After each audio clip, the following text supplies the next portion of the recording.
Okay, Donnie, for your bench press, what I want you to think about is I want to make sure you're rooting your feet to get some leg drive, squeezing your butt. I want you to get some extension through your T-spine. T-spine extension. Your elbows don't come in too much. So make sure you're really engaging your lats. Lats? Pull your shoulder blades down together, press the back of your neck into the bench. And feet. Okay, so, okay. And when you're moving the bar, I want to make sure it's moving in a J shape.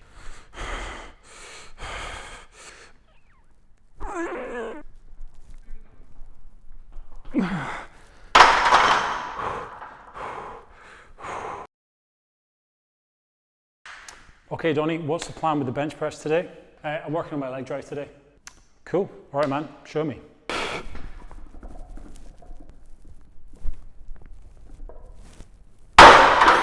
Hey guys, Donnie from GTG Coaching here. And today what I want to talk to you guys about is the idea of perfect movement versus progressive overload. And is striving for perfect movement slowing down your progress? Today's post is aimed for those members who are maybe a little further along in their journey with GTG Coaching. The GTG Coaching team attended a seminar on Saturday and the topic was on motivational interviewing. A fascinating subject for another post, but one of the many things I picked up on was the reminder that, as with all things, context is key. It echoed a conversation I had had with fellow GTG coach Aidan during the week. In a break between sessions, a small comment led us off into a long philosophical discussion, the details of which I won't dwell on now, but the gist of it was, as coaches, there are factors we can control and manipulate, and there are things over which we have an awful lot less control. A bit like a science experiment, what do we know and know for sure? What are the principles, the scientific facts underpin everything we do? 2 examples, and remember, context is key. When it comes to affecting weight loss or weight gain, you can dress it up any way you like, but it ultimately comes down to calories in and calories out.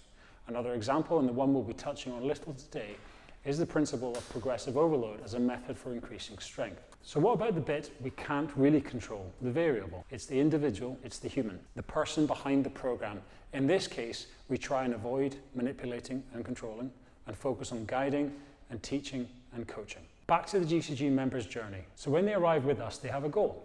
Let's just say they have come to us wanting help to overcome a movement issue, perhaps an underlying injury, and reclaim their athleticism and increase their strength. Having been through the comprehensive movement assessment to get to the bottom of the injury issue and had their expectation and goal setting session, they will have begun progressing through our coaching process. Perhaps their movement assessment highlighted a particular area that needed to work on. It varies from person to person. Remember, context is key, but the vast majority will need to acquire the skill of ribcage and pelvis control, rooting their feet and engaging their lats, working with single leg movements to highlight any imbalances, and last but not least, using their breath to brace. These are all skills for the member to acquire, skills for the coach to teach. But what comes next? Intensity, also known as adding load to the bar. If we return to the original goal for joining, to get stronger, how does that happen? This is one of those times where the principles are the principles, consistently applying progressive overload. Very simply put, manipulating intensity, volume and frequency of the training stimulus enough to stress the body into a compensation, an evolution, a growth. But also not pushing so hard, overstressing to the point where the work becomes counterproductive. It's a fine balance and everyone has different capabilities. It's a balance we will help you find. But what happens when people get stuck in a holding pattern, so focused on movement quality, their rib cage and their pelvis position, that they miss the overload part of overload? I get it. If you've been injured, it sucks. Believe me, I know. But if we want to improve, get stronger, then we have to embrace that at some point we reach the time and place where we have done enough technique work and it's time to push. A quick word on this idea. When I first started as a coach, my biggest fear was someone hurting themselves under my guidance. Now, I'm not saying that I don't care any longer, far from it. I still think being injured sucks. It really sucks. But it was actually a conversation about rugby that changed my thinking about this one. It's a really crap clap. There we go. Long story short, and excuse the avalanche of tropes, but rugby is a collision sport, and if you play for long enough, it has a 100% injury rate. How did that thought help me with my coaching?